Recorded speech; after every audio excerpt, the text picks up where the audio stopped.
What's up, everybody, and welcome back to Season 2. Round 3, where we're going to break everything down for you. I love it. First things first, boys. I mean, we got direct confirmation that Eli Tomac's KTM post-race press conference, right? I wouldn't say direct confirmation. Bro, I just looked at another Instagram. It was like Dirt Bike Lover or whatever, and they said Tomac has signed to KTM. So I don't know if I'm getting any information wrong, but I've seen a source that says Tomac is going to KTM and it is signed. And then I watched that question from media guy Johnny or whatever, and freaking Tomac's face when they got asked the question, hey, AP, how's it gonna feel if allegedly Tomac would be your new teammate? Jett covers his mouth, okay, and starts giggling. AP completely smiles, and Tomac's barely keeping a straight face. I mean, we got Tomac on a Red Bull KTM. Yes or no, boys? What do you think? I'm saying this is 99.9999999% done. It's very similar to an NFL situation right now where Aaron Rodgers just signed with the Steelers, but it was like very, very elongated, like signing the contract. Like there was like rumors that he was in the facility, they were talking with him, but there was anything like pen to paper. Yes. So I don't think we're going to get a hard confirmation that this is going to happen until after it's done. SMX. No, it's done, dude. I wouldn't go that far. It's done. I'm saying it's done. Stamp it. Come back to the episode. Eli Tomac's on a KTM. I'm going to put up some graphics too. Anton, what do you think? It's done. It's done. It's done. Dude, everybody knows it's done. Like nobody is like. It's been done for a fucking week, 2 weeks. It's been done. It's done. It's done. You're not gonna hear anything, but like, for all intents and purposes, almost everything looks like it's done. Just like Chase going to a Kawasaki is done. Like everybody knows. The beating around the bush thing that everybody wants to do. Like I understand where they formally can't say it, but like, damn. Yo, dude, they're trying to figure out who's working with who. How's this going to look?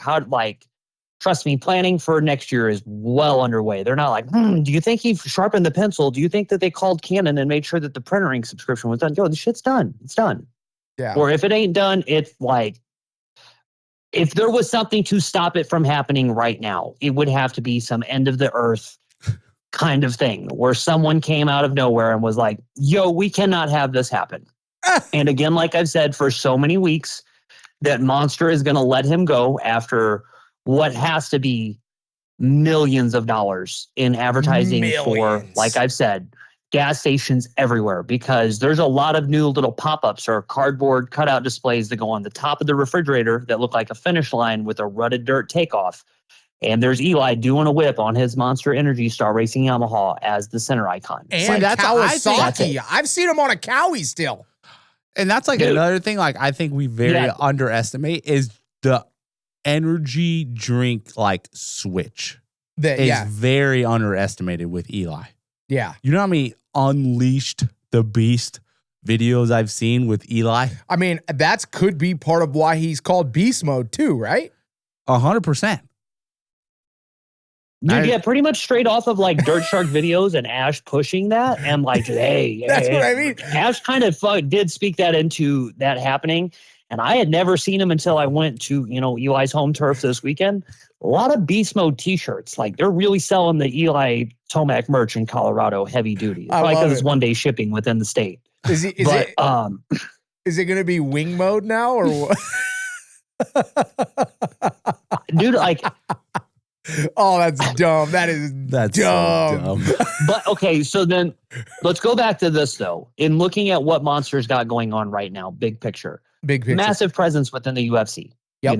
That is one of the largest endorsement deals that they've ever signed. Yep. One of the UFC's biggest deals that they've ever had, and we are directly as a motorsport feeling the effect of that. That's why they pulled out of GNCC. A lot of anybody that had an independent Monster deal, like we saw with Joe and like we saw with Chance and all of that. Was Chance Red Bull already, or did Chance just get that Red Bull ride this year? However, that was just either way. Chance, like in the last couple of years, he got the Red Bull ride. Them winding stuff down, the GNCC stuff going away, amateur kids losing their development. Monster has taken away some of their motorsports marketing and put it in other places. If you can't tell, their professional bull riding stuff is huge right now because that thing is having a full moment because of the Yellowstone thing. And PBR is owned by the same people as UFC. So they have all of that stuff nicely packaged in one corporate meeting. Hey, we own this, this, and this. Let's put the M-Claw on all of this and bring the girls and the halter tops out right now. Bang, bang, bang. Yeah. And it works, and it crushes.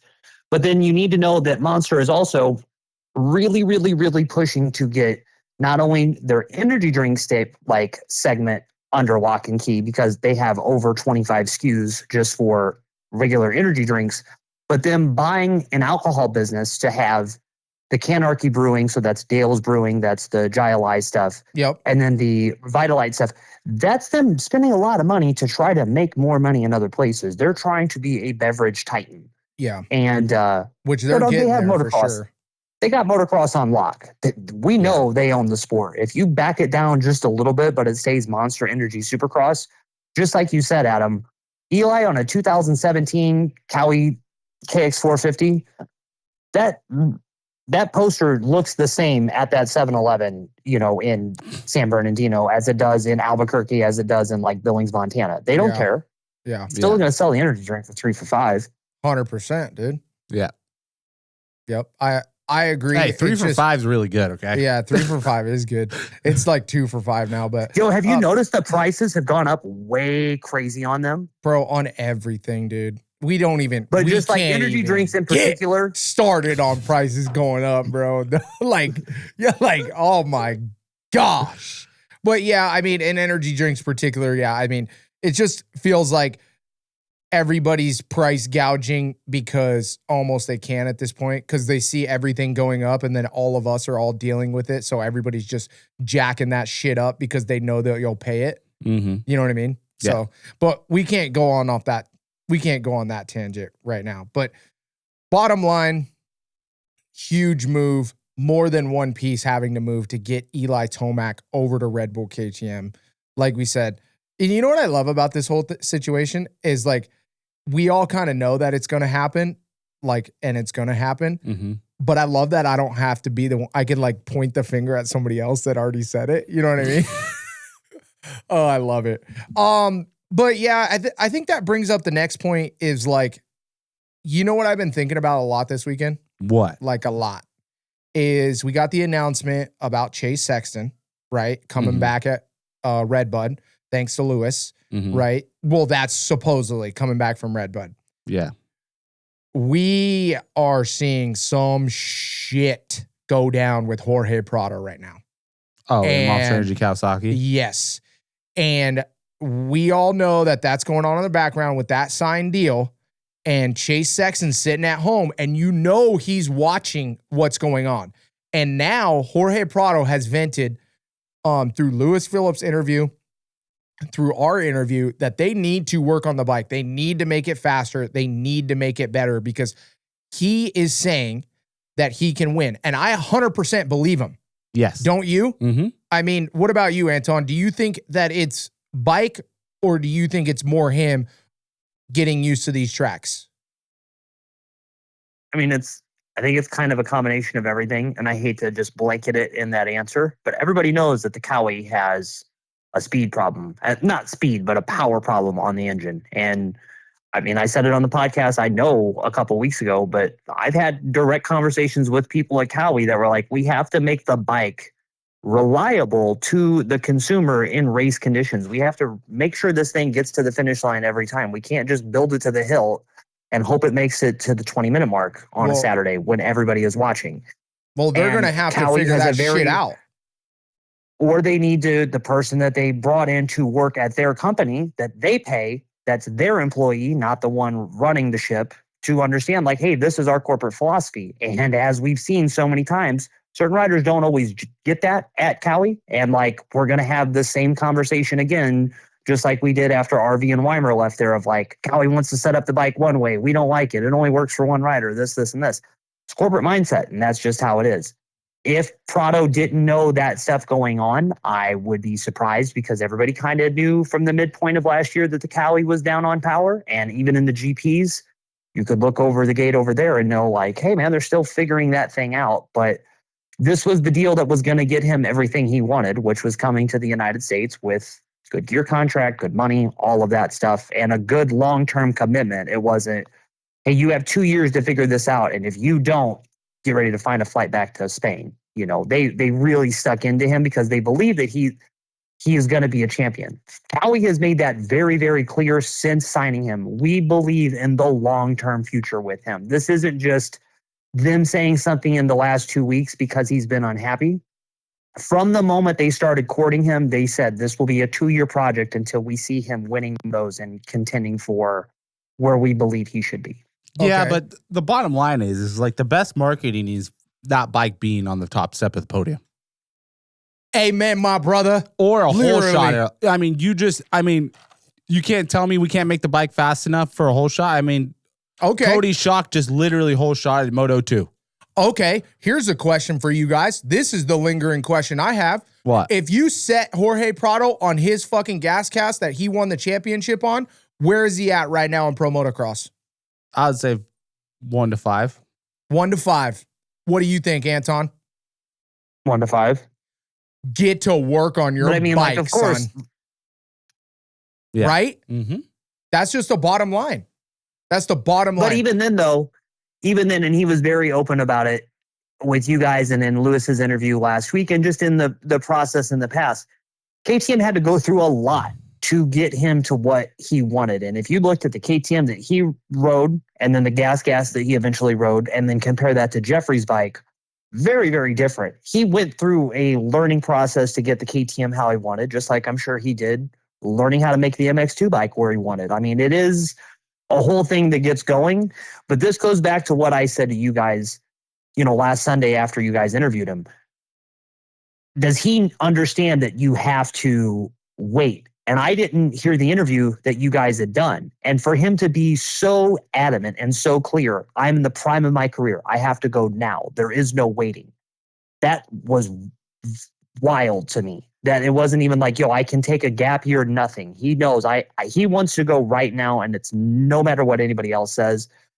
I was like, wow, dude, you didn't have any kind of tempered expectations at all. That was really surprising. Yeah, but I mean, realistically though, like, let's just say he does get up to speed, like this year, like he's not going to be, he's going to be battling for top 5 in Supercross, but then it's like a whole nother year for him to compete this championship because this championship's done already. Yeah, and but where he's at. Yeah, but I think that's why in our interview too that we talked about that you heard an exaggerated amount of urgency from Jorge Prado is because he knows that now this championship's already a wash, right? So even if he goes out and wins, it's a wash. Now he has to go back and do all that testing all over again just to get ready for Supercross, and then could come into Supercross behind the 8-ball because he has no experience. Then, now, all of a sudden, if he doesn't get hurt in Supercross and he has a perfect Supercross season, then he has a chance, if he can win by the end of Outdoor, to then compete at the beginning of Outdoor next year. So that's if everything goes perfect and he's not hurt. And that's why you heard that urgency about like, oh shit, dude, if I don't get this done now, we're behind the 8-ball for next year and then the year after that. Because realistically, Jorge Prado is now this season, next season, and then the next season would be when he would be on his prime with a bike set up, ready to go. I wouldn't say I wouldn't go that far because that could be a whole nother generation bike that he has to develop other than this one. Exactly. And you got to beat Jett. Yeah. That's who he's supposed to beat. And now he's all flustered. I mean, dude, when you're sitting outside, and I know he has a different way of qualifying than we do in the States, but when you're sitting outside the top 40 halfway through the second session in practice, pretty gnarly. Yeah. And I know he has plenty of speed to get inside the top 40, which he did. Like he did a roll lap and qualified 16th. Not a roll lap, but like a mid lap. Qualified 16th and then qualified 10th. But dude, he shouldn't even be in that. He should be minimum one lap out of the first session should have got him top 20 minimum. And then he should be in the top 10, top 5 by the end of practice. And now he's starting to freak out because he knows that the bike's not even close. And he's also worried that he's now, 6-7 weeks in, and they're not even close to going the right direction. And what they did before Colorado, in my opinion, was probably a little bit backwards, right? And they probably I don't even went know what you're back, talking about. like bike setup wise, going into Colorado with his first qualifying and then his qualifying session where he came into the pits and was making adjustments in the second qualifying session. To me, that was them. They went backwards this week, and then they had to go back to the way that it was to then go forward again. So they're pretty much back to ground zero. But that's just me outside looking in. I don't know that perfectly. But to bring this full circle, right? Now you got Chase Sexton sitting on the couch going, oh shit. I wouldn't say Chase Sexton's sitting on the couch. No. But watching the race, Chase Sexton's watching the race, and he's going, oh shit. Is the grass greener on the other side, or should I have just taken all the work I just did? All we're talking about as far as contract wise, that shit's already done. So is Chase Sexton shitting bricks that he just signed with a bike that can't get it done again? I don't even think he's letting it go that far. I think he's so worried about just getting the KTM right underneath him and feeling comfortable on a bike and getting back to 100%. I don't think he's thinking about Cowie or what's going on right now. Chase knows the decision that he made and why he made that decision, and he just needs to have faith in that decision and know why Cowie picked him for that. Because, there's a good reason, and his experience and what he's going to do is going to maybe be very different than what Jorge's is, because he doesn't have as many obstacles there, and it's a completely different situation. And what led Chase to where he could be going, or he is going, let's not stop bullshitting. Yep. He just needs to remember that rather than let any distraction influence anything else, because you could very easily say that about anywhere, but Chase knows what he's doing. Here's something that to both of you that I want to ask, because it goes back to what Jorge said last Sunday, and then it really relates to both what he and Chase are going through right now. How far can you push a team when you know, hey, I have to work with you guys, and yes, I am your star figure and I'm your $1 million marketing campaign. I'm the thing that everything works around. But how much of a dick can I be to you? How many fits can I throw? How many times can I freak out? How many times can I tell you that your years and hours of work and effort aren't working until they stop working with you? And have you burned that bridge already? And then when do you have to go, oh, okay, well, I have to go somewhere else? What is the dividing line? And I think that that's another big question that we'll have to see in the next few weeks. Not that I think that any of that has happened outright, but it's definitely happened in the background. Here is the answers. Okay. I'm going to give you the answer. I want you to, I can see the look on your fucking face, Ty. I can see the look on your face. Sorry for my language. The answer to that question is how many times can you win? That's all that matters. I've seen it time and time again in motorsports. You can be the biggest dick in the entire world, and you can be an asshole every single second. If you go out there and you're on the top step, all is forgiven. Mm-hmm. Unfortunately. Literally. But if you're a dick, and you don't win, and you get proven wrong, then you got a big pillow to swallow and to get everyone back. Get cut quick. Right? Yeah. I mean, basically that's how motorsports, or I feel like that's how sports in general work. If you know what you want and you get it and you perform and win and get better, then all is good. Yes. And that is why the situation with Jorge Prado and Chase Sexton and everybody else at the top is always so difficult, because you take a guy like Jorge Prado that just won the MX2 GP or the MXGP championship and is an absolute badass and knows he's fast AF, and then he's on a bike, and the only variable that has changed in the States is obviously that he's over on US soil and that he's on a Kawasaki. Mm-hmm. And so right now he's saying, I know I can get it done because I just got it done over there, the bike ain't there. Period. Yeah. I don't know. Okay, so I don't know what else other way to how to put that. Mm-hmm. Let me look at the results real quick, just to like pull it up. And this ain't even this weekend. This is months ago. No, this is months ago. Okay, but cool. I just got a flashback to the Motocross of Nations last October. Yep. Because I remember at that race, like everything building up to what you're going to see today. It, like you will remember this day on your deathbed if you're a motocross fan and you saw this in person, because it's this dude and this dude and this dude racing each other. Yeah. And when we knew it was Jorge's last race on the gas, I really expected this like big bang of like, I am going to fucking just show all you how good I am on my last ride on that bike. Yeah. And he didn't do that. And I was very surprised by that at that time. Like, wow, dude, this is it. This is it with everybody. And what are you going to do? And like, he got 14th in Moto 3. And that's, the all-time battle where Tim makes that last turn pass on Jett. And Eli's in the mix there early. And Hunter's in 4th. And Jeffrey Hurlings is in 5th. And Jeremy Seawor's in 6th. Mm-hmm. AP's in 8th. Like, he's in 14th. If you want to go to Moto 1, he was in 4th, which is not bad. And like, I'm not bagging on the dude, but again, like there are times where it's like you have such high expectations to see it, but then it doesn't always go that way. Yeah. And then you have to wonder, what are the environmental factors around why it's not going that way? It's not just like, yeah, we know you're fast, dude. There's no denying that you're fast, but what's going on around to not make you that fast right now? And are you taking that into consideration? Or are you just like, I got to win right now? And that's okay. You got to win. We understand you have to win. But like, as your soon-to-be teammate has learned over the years, that I got to win at all costs mentality will put you on your head a time or two, too. Very true.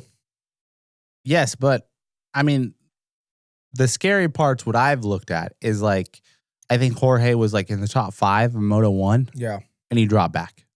Yep. You know? Good. So like, he can't even ride the he can't even force it. Which Jett, he can force it. Well, he's been on that same bike, even a different model or different generation of that bike, but he knows what that bike is going to do. Yes. And he's got it in a window. Mm-hmm. He has it in a window where if he has to go that extra speed to hold Tomac off, he can do it even if it's not right. Even if he's like, oh, this isn't the setup for this, I know that I can push my bike past its setup window and still make it happen. Yeah. And just like all those guys can do that really good. And I think, Ken Roxon's not racing, but he is probably one of the best at it, is like he can put a 1 or 2 laps together. Yes. And a lot of these guys can. And what I like to kind of relate it to is like you're walking the tightrope. Like, the risk is very high at this speed, but you can do it for a certain amount of time. Yes. And I haven't even seen that out of Jorge yet. So that just tells me how uncomfortable he really is on that bike. Where, he doesn't even want to throw a sprint lap down. He doesn't even want to get out front almost. I mean, I wouldn't say he doesn't want to get out front, but he doesn't trust it enough to like push it. Yeah. What's weird, especially for his skill level. But like I said last week in that interview, sometimes it is hard to go from the Honda to the Suzuki and instantly be comfortable with the characteristics and the feeling, because you have to remember, as a racer, our job is to feel traction under the point of the front tire and the rear tire, right? And every bike, it reacts different, and it gives you a different feedback to your brain of how you perceive traction. A Cowie's going to do it a different way than a Suzuki, than a gas, whatever. So sometimes it takes, especially a guy that's so good like Jorge Prado, it takes a little bit to have that ultimate knowing of what traction is under a different chassis. And maybe he just needs more time on the bike, and there's nothing they can do about it. Yeah. Layman's terms, he just needs better feel. Boom. Needs better feel. Needs to maybe not. It's hard to explain. It's like, you don't need better feel, but he needs to recognize what the feel is better. Okay, whatever. Same. Okay. Yeah. So then getting to that point, and this goes back to the situation that Jorge is in and that Kawasaki is in, and another 1-year learning curve that you're going to have to figure out. All of Kawasaki is in Irvine, California. The race shops there, all of their testing all the time is done in California. Glen Helen, Paula, Kahia sometimes, whatever. Yeah. Now that we go to these East Coast tracks, where's Jorge going to test at? Have they figured that out yet? Where's your dedicated testing days? That's a whole other thing that you're going to have to learn too. And again, was none of that scheduled into the calendar? Because I know for a fact that there was a conversation had with his camp, hey, you need to be on the first flight out every Friday or Thursday so you can ensure that you make it here on time. Because if you have a flight delay, we know how the U.S. flight system works. You can't take a 1:00 flight and think that you're going to make it by 6. It's going to get messed up. Going from Europe, where they drive to a lot of the races, or it is just a quick, small flight, his family was like, oh, dude, we're going to come. We're going to have breakfast. We'll have lunch. We'll take it super easy. And Cowie's like, no, dude, 6 a.m. every week, 6 a.m. every Sunday. You got to get in and get out. That's how we do this. And they were telling them how to schedule that stuff. Howie doesn't not know how to do this. Everybody knows. So it's just such a surprise to me that it's so much in a tizzy right now, because everyone knew, Cowieson and Jason going to Club MX recently, Cowie going to spend time out there. That was a massive swing for them to go figure out, hey, we're going to go to North Carolina. We're going to send bikes here. We're going to establish someone that we can send all that stuff to. He was just going to ride the same 3 tracks in Southern California all year and figure out how he's going to ride Unadilla and High Point and Southwick. No. You got to go somewhere else. No, I guarantee you it's probably not this week because they're traveling from Thunder Valley to High Point, but I guarantee you in the next 2 or 3 weeks, there's going to be a week where that rig's parked at a track or something and they're going to do he was already at High Point with the team. Or not a High Point, at Club MX with the team. The team already went to Club. I know, but there's going to be another week that they're going to be doing testing here pretty soon in the next 2 or 3 weeks. When they're going to have to, whether they like it or not. East Coast tracks are super tight and you're not traveling across country, because it's going to take them 2 or 3 days from here to get to High Point. Yeah. We didn't talk about this after Paula because it was not really well known. But it happens every year. All of the teams rent Paula on Monday and they leave the prep. They lightly redo it. And I think that's amazing because that is such a big factor in MotoGP stuff and in F1 immediately after certain races or the last race of the season. That's the rookie's chance or anybody that makes a team switch to jump on a motorcycle or into a new car and initially shake it down. And it's a great media opportunity. But then to see all of the industry people work together like that and then you get to ride those track conditions. I wish that would happen more often around the country. I want to say they tried to do it again a couple years ago, but then this was around COVID, so they couldn't really figure it out. But one of those dedicated East Coast, hey, stick around for Monday. We own High Point as the Coombs family. Hang out or ride Southwick. It's going to be beat to hell, but you can ride it as much as you want. Mm-hmm. Yeah. I mean, it's definitely something that they should be doing more often, especially the teams, to be able to take advantage of things like that. I mean, obviously, it's going to benefit Jorge and some of the newer guys more often, and some of the guys that have been there a million times probably won't care as much. But I could see it happening often in the beginning of the season. Yeah. When everybody's starting, trying to figure out setup. Trying to figure out settings. But after you figure out a setting, and you're happy with it, there's not much, clicker here and there and stuff like that. You can usually, follow it along. Yeah. All right. Well, is there anything else? We good? With what? With Jorge Prado and Chase Sexton? Yeah, I guess. Well, is there anything else you want to say? Well, I don't know, dude. If I'm Chase, I'm stressing right now. But I'm a different guy. What are you stressed about? That I just got off 2 years of trying to develop this KTM, and am I jumping on another bike that I'm going to have to develop for another 2 years again? Yeah, I mean, if he's thinking that far ahead, he's not thinking about the right thing. What should he be thinking about? But even at that same point, though, they're going to redevelop a bike. You're going to get another new Cowie within a year or 2 or 3 that you're going to have to completely reinvent the wheel on too. Why are you even worried about a bike that you have to go? You have basically, when he gets back on Redbud, he probably has, I'm guessing now, but around 8 or 9 races that he has to still do on the KTM and a SMX championship he's got to focus on winning. Why is he worried about a bike that he can't even see or ride?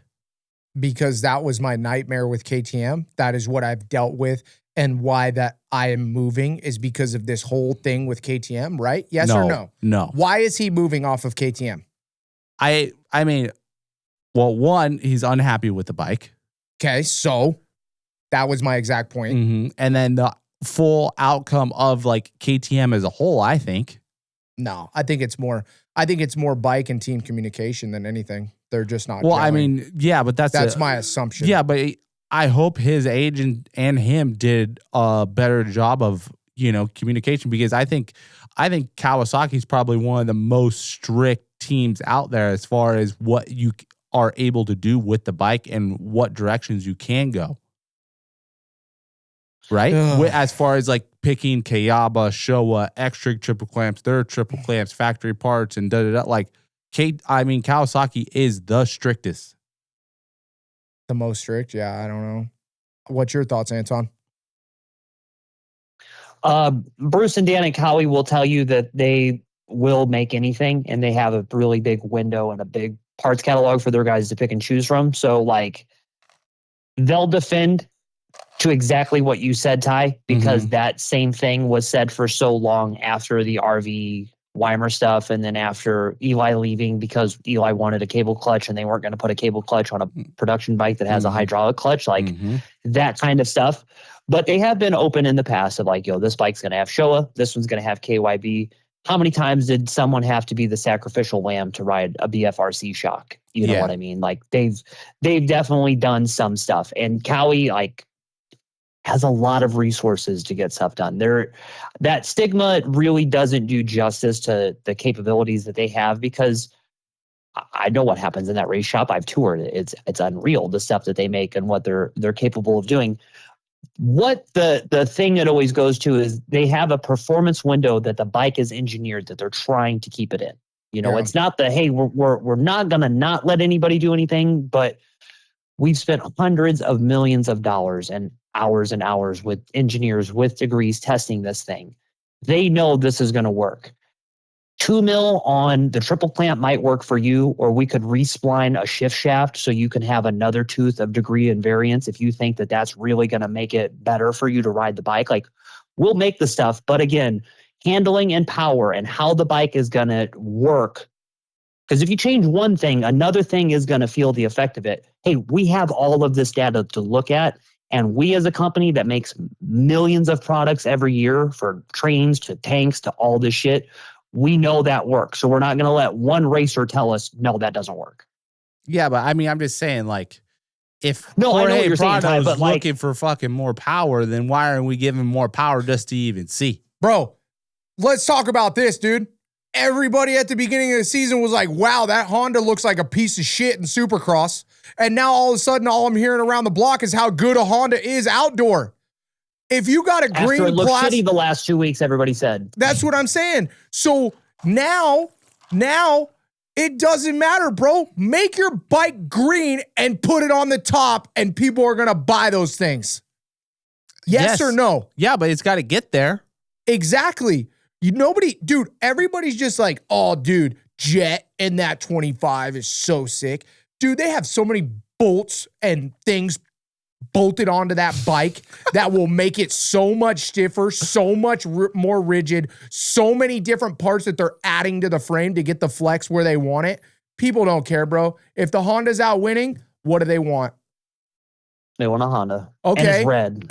If they do they want Jett's gear because they want to be an Alpenstar gear, even though Jett's gear is completely tailor-made with all kinds of different stuff? Nope, don't care. I want Alpenstar gear like Jett. Oh, you want a Deegan helmet? Yeah, I want to be like Deegan.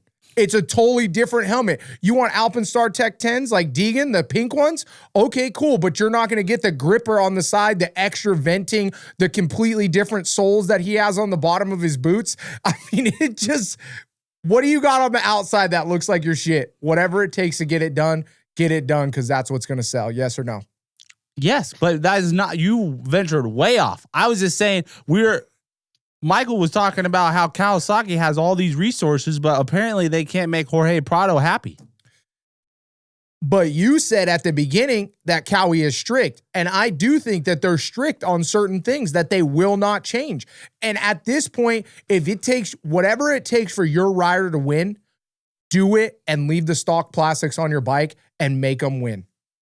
Yes, and then Michael was saying that there's millions of dollars in or in bike development on what this bike works in this window, and I'm just saying they might need to open up that window a little bit because you have a guy that's saying we need more power and we need the bike to work better.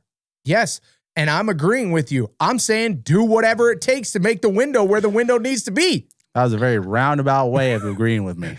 Yeah, but I can't agree with you straight up because you're my brother. So that's just how it works. All right, let's move on. We're going to go to the... I just have to say, okay, you're both right. Like, you're both right in these things because, like, Ty, to common sense, like, as a racer, just speaking to a racer, make the bitch faster. Make that thing... If twin pipes are going to make that thing scream, put twin pipes on that thing. Give me a goddamn NOS bottle on that thing, dog. Like, bro, and then make Pro Circuit. Yeah, make Pro Circuit make a dual pipe, and they'll sell 1 million of them after Jorge starts winning, bro. I don't know what to tell you. Yeah, it's going to be more balanced off the start. That's what he needed. He just, whatever it was, all that. But what we got to do, like, it's so funny because trying to sell is like what everybody then has to like market around this window, you know, because what everything Adam just said on this gear ain't the same and that bike's not the same. If you watch basketball and you watch baseball, do you think the Nike shorts or the Nike shoes or the Spalding ball that they play with is the same one that you go pick up at Dick's Sporting Goods? Bro, if you thought for a second that LeBron James shoes that he plays with on the court are the same ones you're getting at Foot Locker, you're tripping, bro. Oh, that's funny. I mean, we know that. Yeah. And I think more people know that, but then sometimes like everybody gets lost in the sauce because that's why custom painted helmets disappeared. They completely straight up. Fox admitted this back in the early 2000s. Yep. We have to race what we sell. We can't sell this brand new helmet that we just put RC in if we paint it to look like something that doesn't look like what's in the catalog. Nobody's going to want that helmet. Yep. So we're going to put him in the same gray V1 Pilot helmet that he's going to run all year, one helmet. Yeah. And that was the death of custom painted helmets because then they sold a shit ton of them. Yeah. Yeah. Yep. Well, then what's Alpenstar's business model? Because half the gear you see, you can't buy. Alpenstar business model is that one goal, one vision. And you know what that means? That means that they have the best athletes. And if you want to be like the best athletes, what do you wear? Fly. Alpenstar, right? I mean, that's their business model. The elite of the elite, just like Red Bull. You aren't getting a Red Bull helmet or a Red Bull hat. If you see an athlete walking around with something Red Bull, you know they're badass. Yeah, like Chance Hymas, who wears Fly. Let's check in with the Fly Riders. No.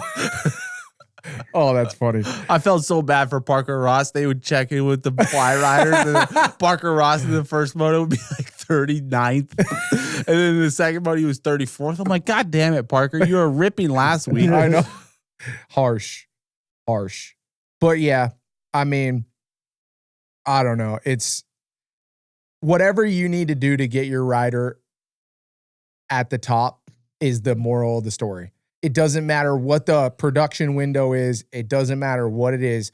You have to cater to the flavor, bro. If it ain't gelling, it ain't gelling. You got to get your guy on top. Make it happen. What is up with the restrictions? Your job as a team owner and as a Kawasaki is to do whatever you have to do. If the guy wants stock triple clamps over X-Trigs or whatever the other ones are, Luxon or whatever, make him whatever he needs to win. And if he ain't winning, then at least he doesn't have the excuse. Yes. But we got to see more. And hopefully they can figure it out. And let's move on to 250s. No, we're moving on. We're going to do the Dirt Tricks 450 segment really quick. I got to talk about Jett and Eli Tomac. I have to. If that is the only thing we talk about in the 450 Dirt Trick segment, that you can get $300 out of a sprocket, then I don't care what else. But we have to talk about, how do you beat Jett? How do you beat this guy, dude? You have to start in front of him, and you have to be named Eli Tomac. That's it. And even Eli Tomac can't start behind him and beat him, because Eli Tomac, we haven't seen Eli ride like this in a while, dude. Eli is faster than Jett. I'm straight up going to say it. But what I'm seeing from Eli is like, Eli wants to beat Jett so bad. So bad, like, bro. So bad. He forces it so hard. I love it, dude. Like, I wish he would just like relax a little bit and just like let it come to him, because he's like plowing everything right now. And like Premier Tomac, I think, needs to be a little bit more light on the bike and kind of like let shit flow a little bit more. Just a little. Because like some of the corners I've seen him, oh my God, dude. I swear to God, he was probably third gear wide open around the whole entire corner. Bro, and I'm like, how did he not just catch Jett by like 4 seconds right there? I know. And then dragged his leg and his knee, because he's so low and so deep in the rut that he's just literally dragging his leg behind him, like leg swagging a corner, dude. And he was trying to pick up so much time on the straightaways, he would just hammer into corners. Did you see the pass on Hunter? Was it Moto 1 or Moto 2 down the hill? It was Moto 2, right? At the beginning? Moto 2, he closed the door on Hunter hard. He was like, I'm sick of you, bro. Are you talking about the long downhill after the sweeper, or after the big yes. Mm-hmm. Do you remember how fast he went down that hill? Yeah, in that middle line he had. Oh my gosh. That had to be like at least 1.5 seconds, 2 seconds faster than anybody on the track in that segment, right? Probably. I mean, dude, the way Tomac was riding was truly unbelievable. But the moral of the story is that Jett is so good, he's so young, and he's in his prime right now, that you are not going to be sharp enough and fast enough to beat Jett unless you are right next to him or you're in front of him off the start. And that is going to be Eli Tomac's kryptonite if he can't get it done. Yeah. Right? Yes. I think it's really, tied to what you said a minute ago, watching him just ride just so aggressively. There were photos that I took yesterday where him tire tapping something or riding a wheelie, coming up to where the new turn is into the start straightaway and all that, where he was riding so hard. You can see the bike flexing under him in the photos. You can see it just like moving. And then you hear it. You feel him ride. You can feel the ground shake when he lands in certain spots. Like it is really unbelievable. But that second moto crash that he had when he was reeling in Jett happened right in front of me. And I was watching the windup of that charge, like kind of get strung together. And I was like, oh, here it comes. Here it comes.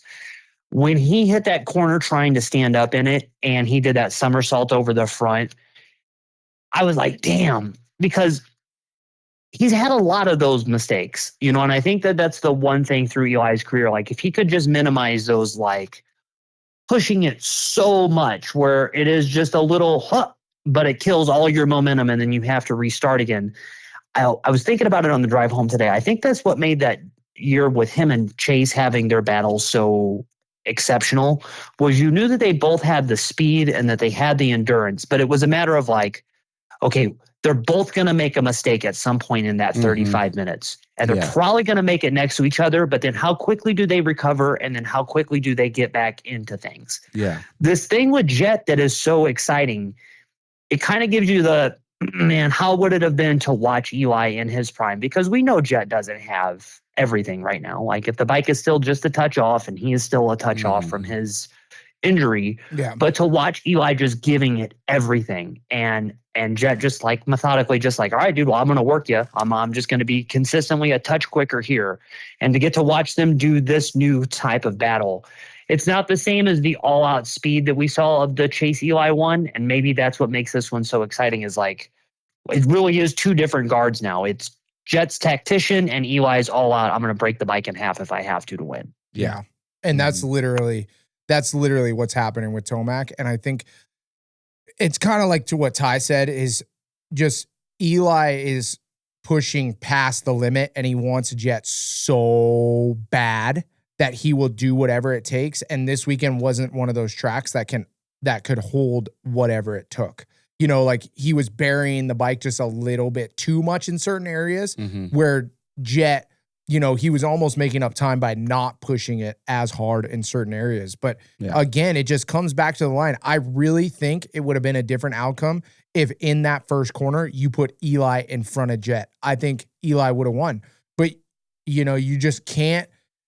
When Jett gets out front and he can control the pace, he does it so well and he's so methodical about it that it's hard to be able to pass him because he can sense where Eli's catching him. And then the next lap, he'll push it enough to get through that section and beat Tomac to break him just a little bit to where Tomac has to then think, fuck, okay, I was going to pass him there. Now where am I going to pass him? Yeah. You know, and Jett just has this sense in the back of his mind that's so good where Eli is catching and gaining and losing and gaining and losing and gaining that he can judge, not even seeing him, but just by sensing and hearing him where Eli wants to make the pass. And then the next lap, he will then push it there to make that chess match just that little bit harder to have Eli have to rethink where do I got to now make the move. And then by that time, it's too late. And then you make a couple mistakes and the race falls into Jett's favor, it seems like. Yeah, we already know that. But Jett... Can I say one thing? Yep. Can I say one thing? Yep. Do you think Eli, like you keep talking about this sense that Jett has, and like it's true because it's his hearing, because you can hear that Yamaha behind you just, just screaming, right? Yep. How weird is it going to be? Because do you remember when Chase and Jett were having their Honda on Honda battles, and Chase had even talked about like, you can't hear the Honda because the bike is so quiet. How weird is it going to be to now watch racers race Eli when he gets on a KTM that's so much quieter and it doesn't have the sound characteristic? It'll still sound wild because it's Eli at the helm of it, but that big A-crop like exhaust and expansion chamber and then that tight silencer and the just electric sound of a KTM. How different is it going to be hearing Eli and how racers are going to have to work with him now?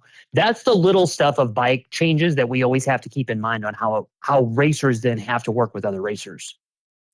Yeah, it's definitely going to change for sure, but Eli Tomac slips the clutch so much that he keeps the RPM You're gonna know so where it's high. at. Yeah. Well, and then too, like if we're going to talk about that, like, so is KTM going to put a cable clutch on his bike?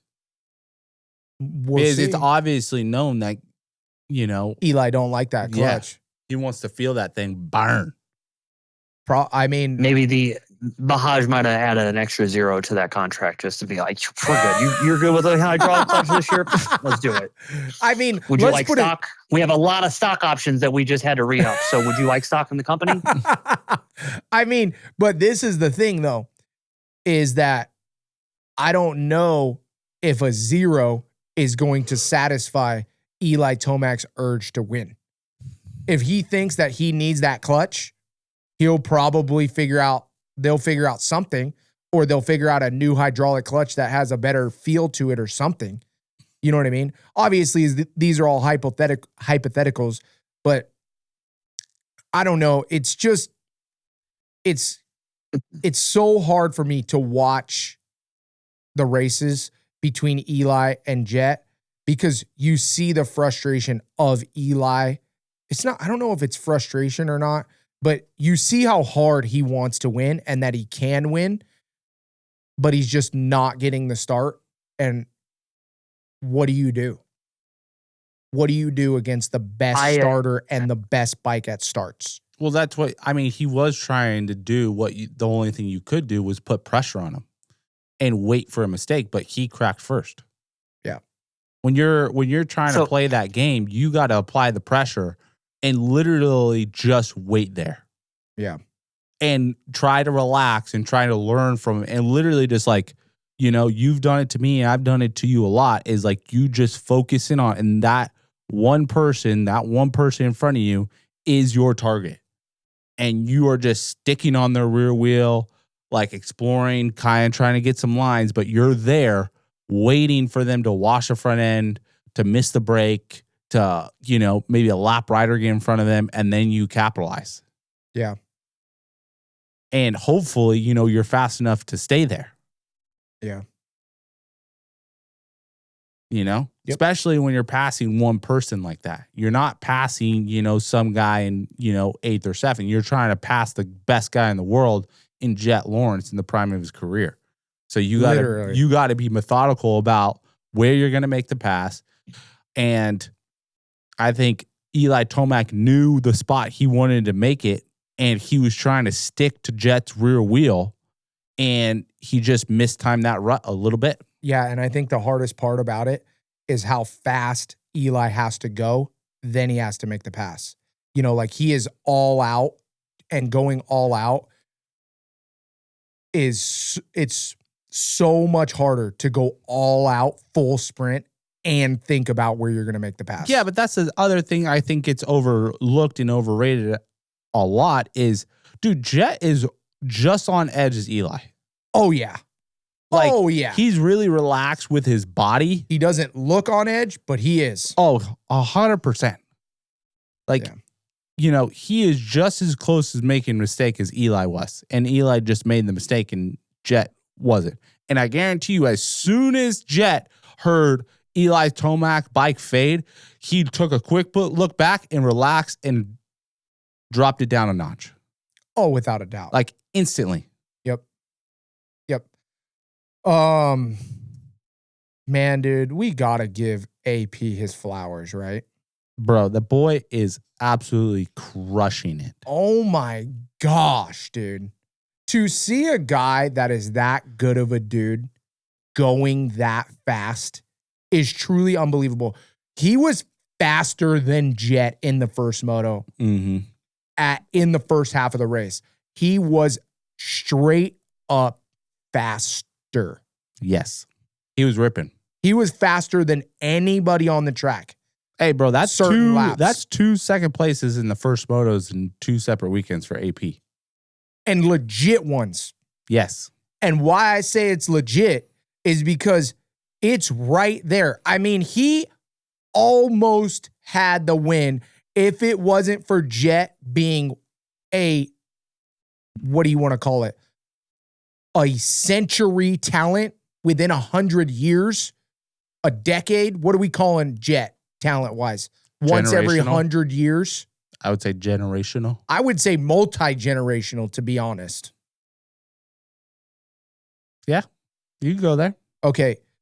If it wasn't for multi-generational talent, Jett, dude. Because Jeremy McGrath is still what was like. Yeah, Jeremy McGrath was only 15. Well, you know, was only 15 years ago. I would say Jeremy McGrath and Jett are same.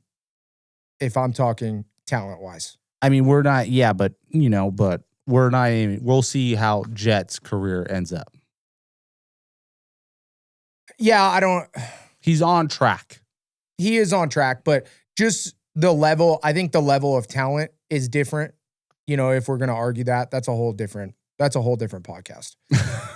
Yeah. But either way, Aaron Plessinger, this is the best I've ever seen him ride, and he's really getting better.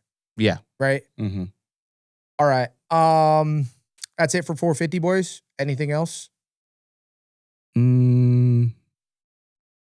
I like the first motos have some variance to them. You know, you kind of see a mix, and even into the second moto with Jacob leading laps.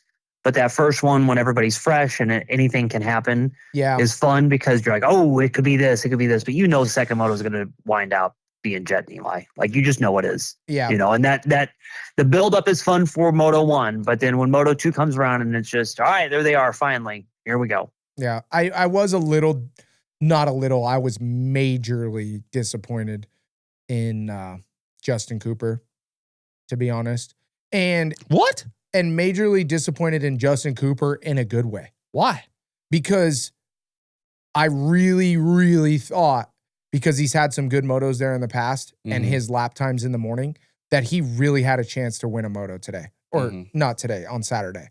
Yeah. You know, I was just bummed. It was not disappointed. I was just really bummed because I've seen the upward trend for Justin Cooper, and I really believe that he will win legitly and beat Jett and beat Eli and beat those guys like legitly. And be the best guy that day. Yes. And I thought it was going to be here after watching those lap times, but it just wasn't. A little more patience, right? A little more time. The one thing, I don't know, I haven't watched Moto 2 back on TV yet. Yeah. But he didn't get dropped by them. You know, he led laps, which was sick. And to be ahead of that battle, those guys. He got dropped a little bit. Dude, I mean, he got dropped a little bit, but then the gap that he had back to fourth was pretty good. Like the pace that he stayed within that. And then that's when you get in no man's land of, okay, I had to do all of this work to run in the front. Okay, now I got dropped. Now I'm by myself. Where's my pace? How far is the guy behind me? How far are they ahead of me? What do I got to do? Yeah. But you're right, Adam. He was expecting a win. I think a win was, kind of on the dock for everybody. For him at that one, I had even said I think at the Denver Supercross that I was like, he should have a moto win by then. But fast lap in qualifying was good. Yeah, unreal, especially to be 2 seconds, almost 2 seconds a lap faster than anybody else. Ty, you want to give a shout out to anybody?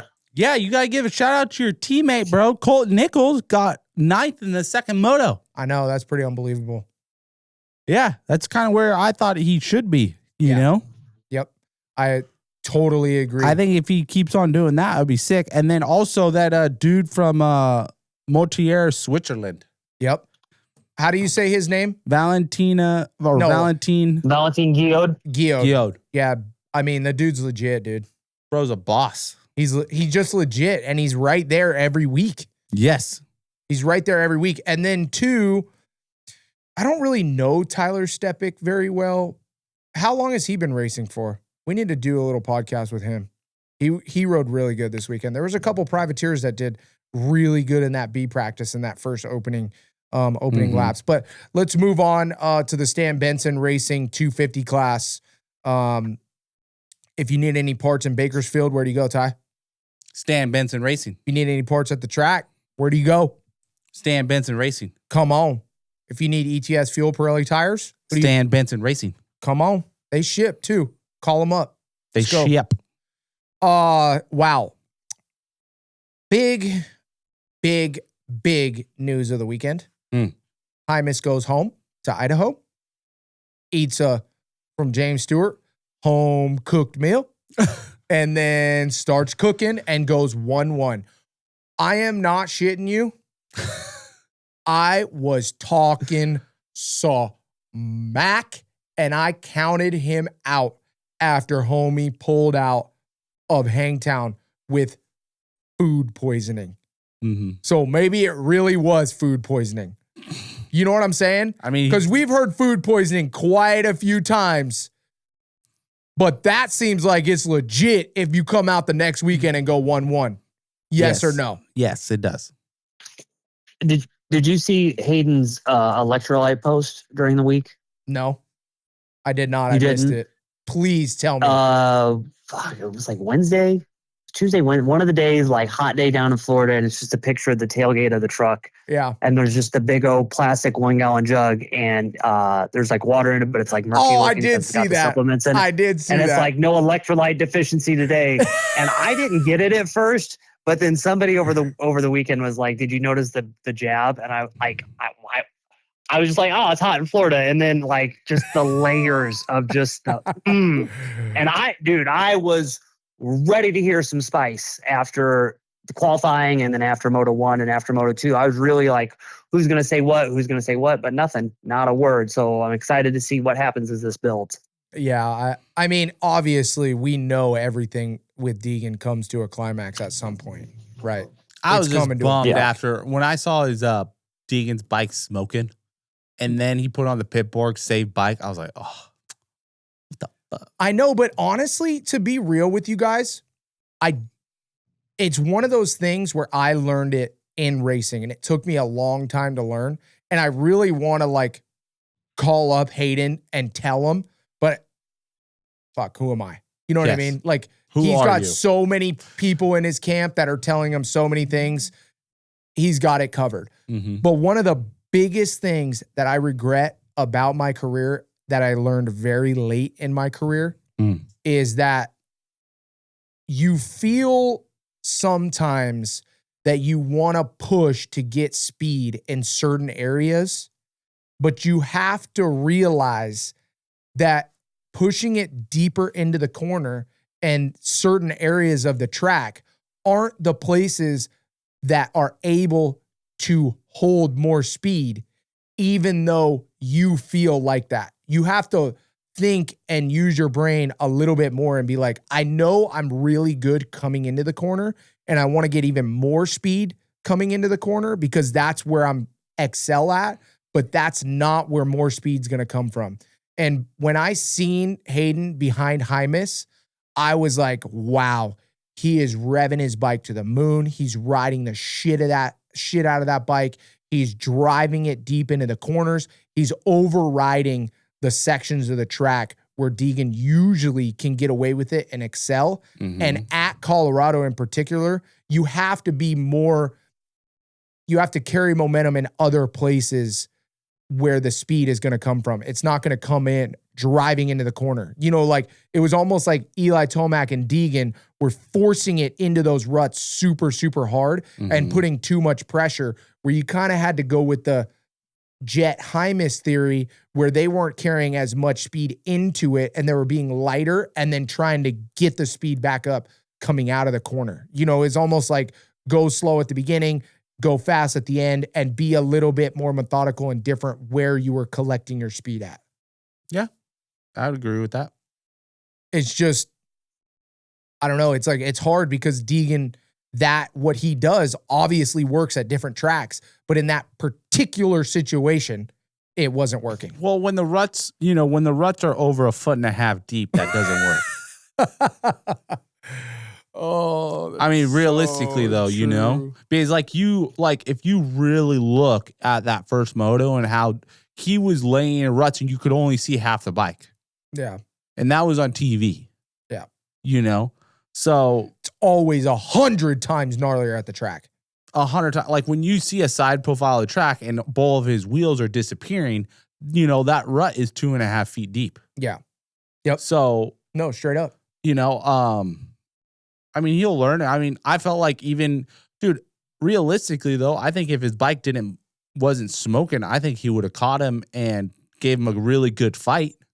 I think he would have gave him a fight, but I think, honestly, with the way he was pushing it, I don't know. I can't put a finger on it, but it would have been close. But it did look like Hymas had the advantage the way he was riding the track over what Deegan was doing. Yes, because before Hymas definitely looked like he was riding the track the way it was supposed to be. More effortlessly than Deegan. Because Deegan made a couple big mistakes. Did you see the one down the hill where he almost flew off his bike on that tabletop? I mean, or what about the time he just totally stuck his front end right before the mechanics area? Well, the old mechanics area. The old mechanics area. But yeah, he stuck his front end and he did kind of a flying W. But before that, coming down the downhill, he hit that tabletop and the bike just went and just did this gnarly kick and his feet were flying off. That was super gnarly. Boys,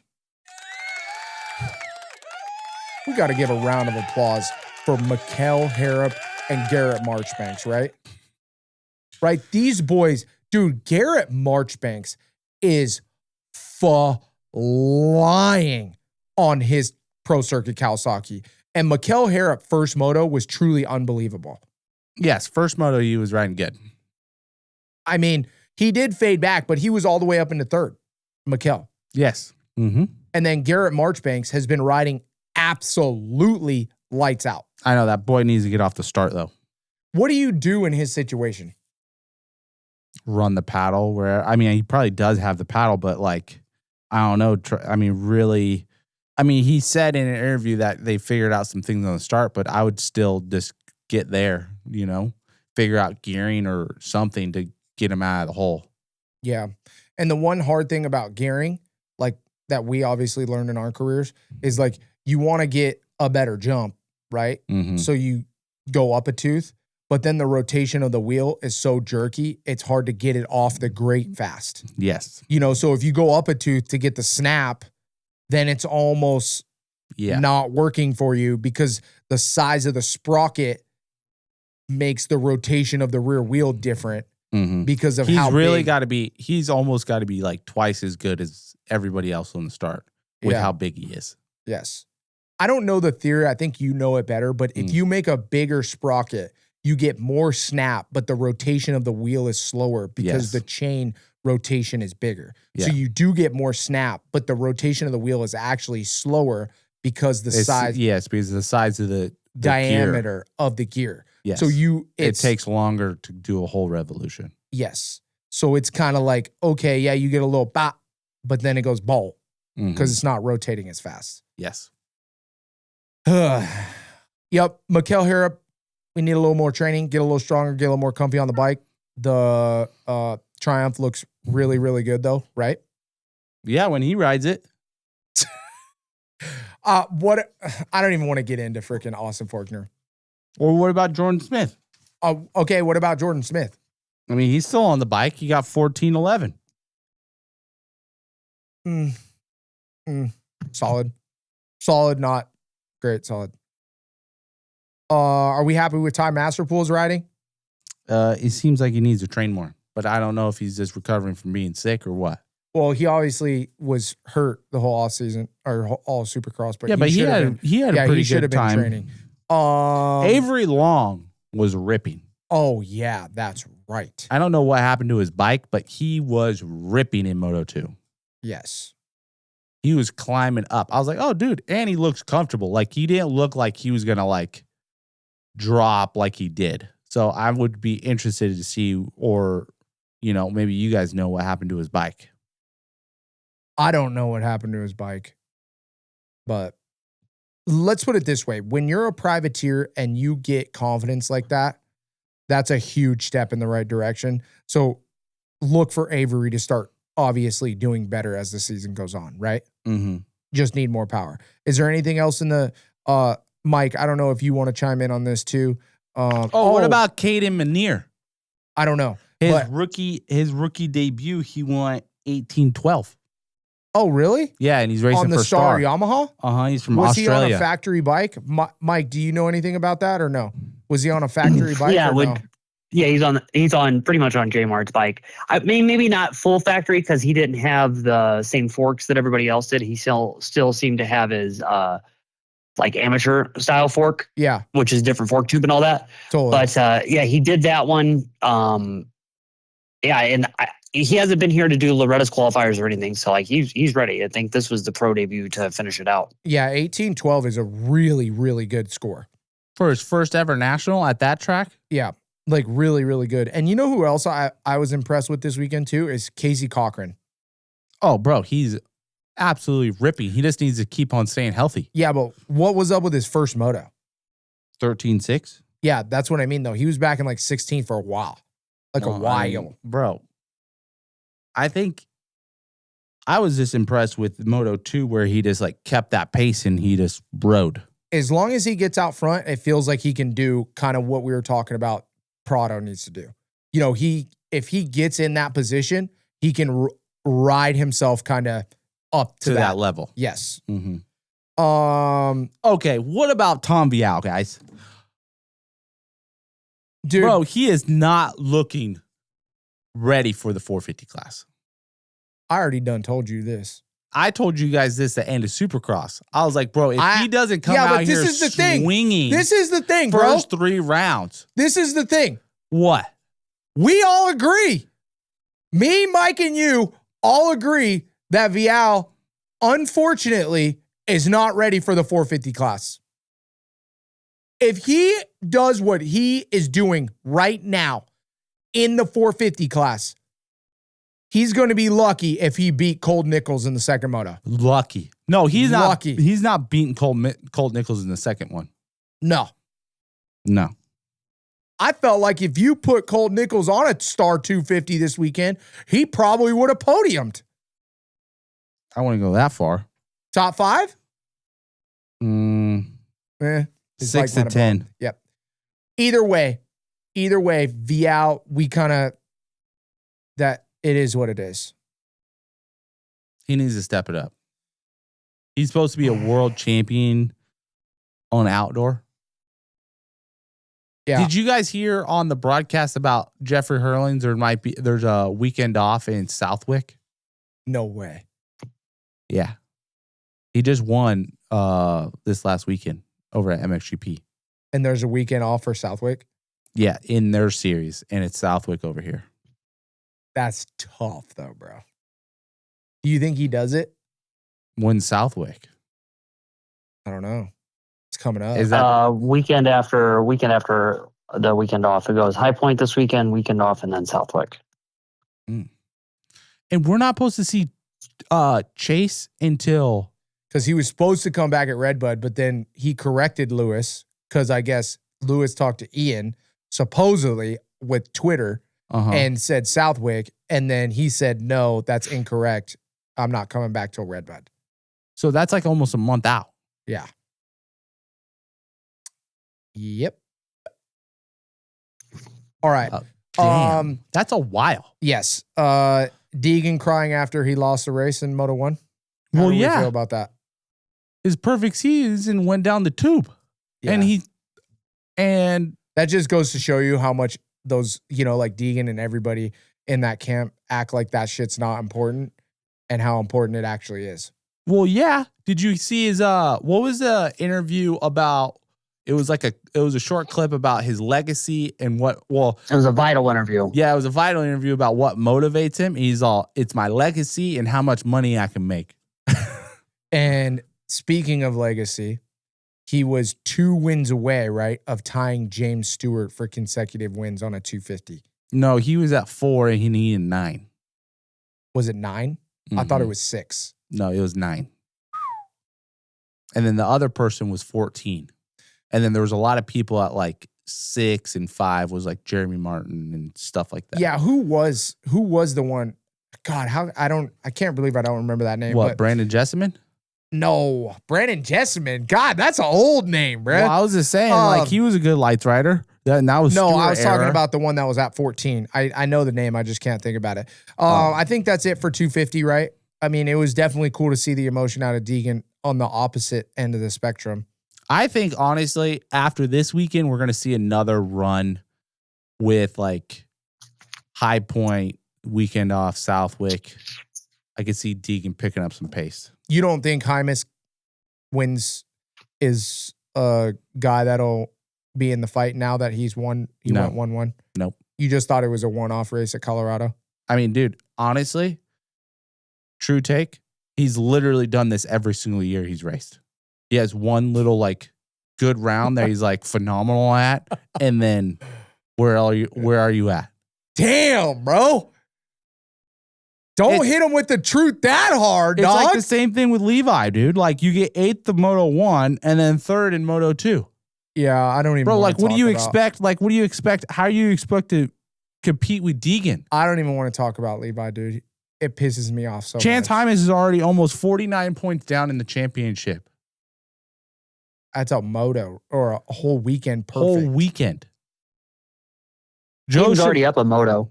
Yeah, I think he's 29 points up on Joe. You mean Joe's 29 points up on him? What? No. Oh, yeah, no. Yeah, that's right. No, yeah, you're right, Ty. Like, he's got a pretty big one. But when I looked at the 450 points this morning, what I did see was that Jett's already a Moto up. On Eli. Or who's 144 to 119. Is 144 for Hayden, 119 for Joe. Yeah. So and then it's 99 back to Marchbanks in 3rd, which is a huge jump. Damn, that's 20 points. And then Hymas 4th with 95. No, you just said 119 to 99, right? Isn't that 20? Yes. Yeah, I know. No, that's 20 on that one. Yeah. Yeah, that's 20 on that one. Yeah. But either way, we didn't even talk about it. Another weird thing. Access denied on the freaking Super Motocross website. Oh, for 450 points. Access denied. I'm sure. Yeah. I'm hoping that's just like a weird little hang up, but kind of weird, right? A little bit. You know what else is super weird? And let's get into this. A Churbis Big L Big Dub. What? Starting it off with a big L. Why does outdoor, why do you get 50 points, big L, Why do you get 50 points contributed to your SMX points for an outdoor win? Yeah, why aren't you getting 25? I don't know. There still needs some tweaks. I think it should be on your overall results, and then that's your points breakdown. Thank you. For the SMX playoff championship. Right? Mm-hmm. So you're just telling me that all these guys that ride outdoor can just get double the amount of points racing outdoor over Supercross? That's how it's set up right now. You get Adam, what would you rather have? Would you rather have the outdoor points or the Supercross purse money? I mean, Supercross purse money any day of the week. There you go. But I get what you mean, because it does like do that quite a bit. It does like make it to where because we've seen it these last few years. Now that we're in year 3 of this SMX thing, you can see what's happening. Because, like I said, after Paula, what do you think Cooper was doing when he saw Chase stack it up in 450 Moto 1? Homeboy he's 441 to 394 on J Coop. That's almost 50 points that he has on second place in the SMX points. And now, granted, all that stuff does get reset after that last national, but that puts him at a very, very high advantage to be in that top 3, top 5 for those 6 motos that are just insane. That's what I'm saying. So all of a sudden now, all these guys that miss Supercross can now gain 24 Supercross race amounts of points on Chase Sexton that just raced Supercross. So now you're valuing motocross more than a Supercross main event in points for SMX for your seed. Yes. That seems wackadoodle to me. Keep some unison. Yes or no? Yes. Anton, like, does this make any sense? Am I just tripping? No, I know what you mean, because like you're only taking one race, but there's only one points paying race in the it's just a technicality thing, because there's just one points paying race in a Supercross, but there's 2 points paying races in a moto. We've always classified both motos as the same importance, even though the second moto is the tiebreaker and all that stuff. So I get what you mean, but then again, like, I think that they had to do it that way when you introduce this format, because if you would have then introduced a third points format, hey, here's your race overall points for Pro Motocross, and then here's that championship, but then here's adjusted points for how that works within a grander championship that we're still trying to sell you all on, you completely make it look like a gimmick. Yeah, but like what? I know what you're saying, like 25 points that you can get twice a day, but only, as we're going to watch, there's only 4 guys that are going to be able to get those points. The guys that are going to take away points from Chase Sexton are not dudes that he should really be too worried about, because he made a lot of points on them. The dudes that are going to make all of the points that he wasn't there to make are dudes like Harry Koulas or Freddie Noren that were barely making points in Supercross or not at all, that are going to pick up 7 here, 11 here, 15 on a weekend. It's still way, way, way favored towards the top 5 guys. That's what I'm saying. And like, this is the thing that really upsets me too, is it's like, oh, you're making it look so weird and so confusing. It's like, you don't see F1 doing an outdoor and a indoor F1 race. No, they have, what do they have? They have the sprint race that has points. Then they have the main race that has points. And they have unison across the board for the championship. Yes. Why do we have all these different things? Well, because we still don't even know how to refer to this stuff. Like, they're still telling us every weekend, this is round such and such, but round such and such of an even bigger champion. It's still the most confusing thing. Like, I really wish we wouldn't mention any of this, like, it's part of this many round. They have too many numbers in play. Just like, hey, we know there's a big championship at the end of the year. Let's just talk about the summer, and this is round 3 at Thunder Valley now, rather than talking about it being round 20 of the SMX championship, because it's too much. Like that, exactly what you said. There's way too many things to just overstimulate a casual fan that might have maybe watched this thing for the first time on NBC yesterday. Yeah, yes. I'm like, people are like, what do you do? I'm like, I do motocross. And they're like, oh, that's cool. And I'm like, well, actually, I race Supercross. And they're like, oh, what's the difference between Supercross and motocross? I'm like, well, actually, one's indoor and one's outdoor. They're like, oh, so it's just one's indoor and outdoor? And I'm like, well, no, one's got like steeper jumps and the lap times are shorter and one's long. Like, I don't even know how to explain it, bro. Yeah, to a guy that has no idea. That's what I'm saying. So it's like, make it the Super Motocross Championship, make this round 23, and then make all the formats the same. Yes. Like, you know how we were talking about last weekend if they should cut down the motos? Mm-hmm. They should do the same motos in the same format for everything and just make it unison. You don't see the NFL doing a different time game for the playoffs and a different time game for the regular season and a different time game for the Super Bowl. That is true. Well, hold on about that. So then how would you feel, like you said, think back to last week's moto changes? To really only get to that point, you got to get rid of the Supercross Championship and you got to get rid of the Pro Motocross Championship. Okay. So, and those are the only two titles that anybody cares about. So that to make the one championship with the biggest payday the most important, you have to completely remove the other two because nobody cares. Like, hey, it's nice to win this thing and it's nice to say, I won this thing. No, you do it but just like all the anybody NFL. cares about is being. Go ahead. Yeah, but that's what I'm saying. Like, how would people feel then if to reach that ultimate goal of there is only one grand prize? Yes, there may be, you're the regional or the conference champion or whatever that is. Yes. There's only one 450 SMX champion. There is no Supercross champion anymore. There's no more outdoor motocross champion anymore. How would people react to that? Well, in my eyes, it brings... And how would marketing even react to that? Yeah, but in my eyes, it brings way, way more value to the SMX championship. And in football, just like they have it, which is really cool. Ty, you know this more than me, but they hang up the regular season NFC East Conference champion, and then they do the playoff championship thing. They do a whole trophy for that. And then the big dog, the one that everybody talks about, that is the culmination of everything, where all the points and everything comes down to this moment, is the Super Bowl. Mm-hmm. And that's why the Super Bowl is so big, is because of the value that they put on that game. No, Adam, and I get that. But what you just said completely is the opposite of what I'm saying.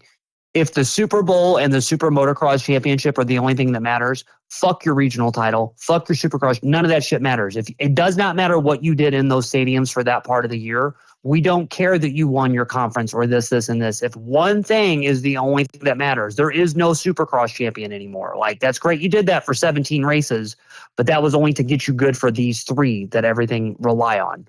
How would people take that? Because to make that championship important, to make the SMX championship important, everybody views the Supercross championship still as the top thing. Every marketing dollar, every rider, every industry figure, every fan only thinks about the Supercross championship as being the most important. Those 3 races, they still don't view to the same caliber. You would have to completely just get rid of a Supercross championship to make that thing stand out.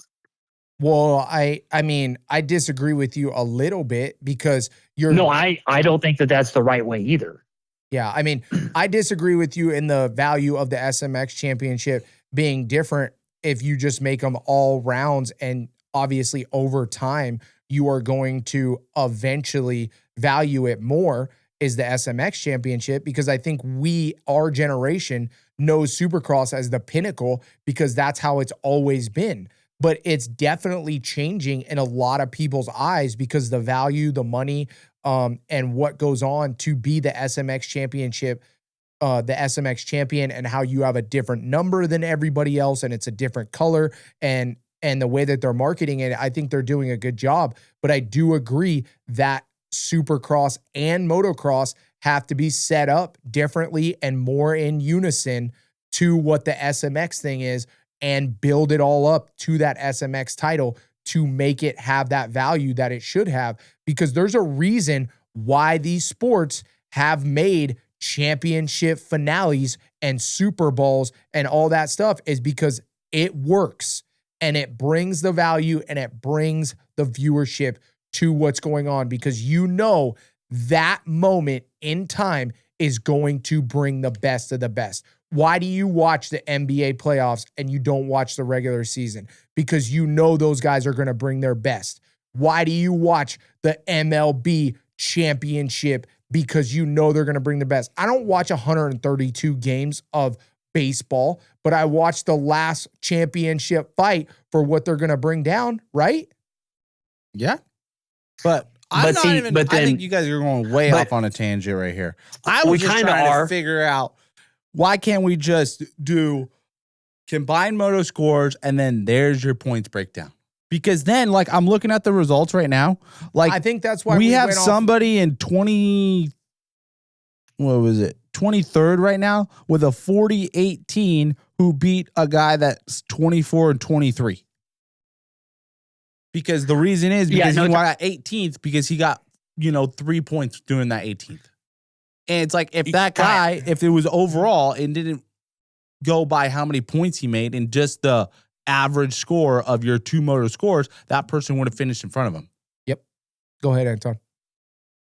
No, Ty, I agree with you. So, like, hey, if you got 18th for today, you get 18th overall, you get 18th's worth amount of points. Like, yes. I completely agree with you. Just take out the moto scores contributing to your thing. I get that. That would make sense. But I think another thing to keep in mind with this is that we're entering year 3 of this deal, and this was initially a 3-year deal. So I think that they can't they've made subtle changes, but they got to be careful how they finesse this thing to get it going. So once this initial contract runs out, and then you go into the next one to re-up this TV deal and everything else that goes with it, and then you can resell everyone, hey, this is phase 2 of SMX. This is how we adjusted it. We made some points changes. They're still really, really trying to sell everyone on this. That, hey, this is gonna continue on. This isn't us just trying it for 3 years just to do it. This is a long-term play, because everything that Adam said, generationally, they have to change the optics of how the sport works. And Adam, like one point that you made about watching playoffs and this, and this, you still have to find a way to get a fan engaged through the heart of that season. That's why they had like the interconference play and a new championship that the NBA made, and why we play with the Triple Crown format, because like you still have to get people's interest to keep them tuned in. They have no attention span. What can you get them captivated for 3 weeks? Yes. And that's it. Yes. Go ahead. And, and so it's figuring that stuff out, and that's what they're going to have to figure out. We've done this show together now for a couple months.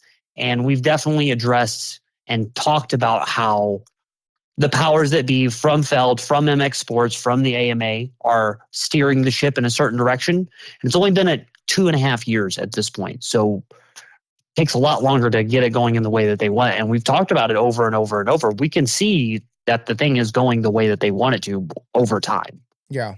Do you think the points, though, and the results, I think that's AMA decision and not MX Sports. It's going to be Feld and MX Sports, because it's their championship that they're putting together. The only reason that the AMA is there is to keep the things on track.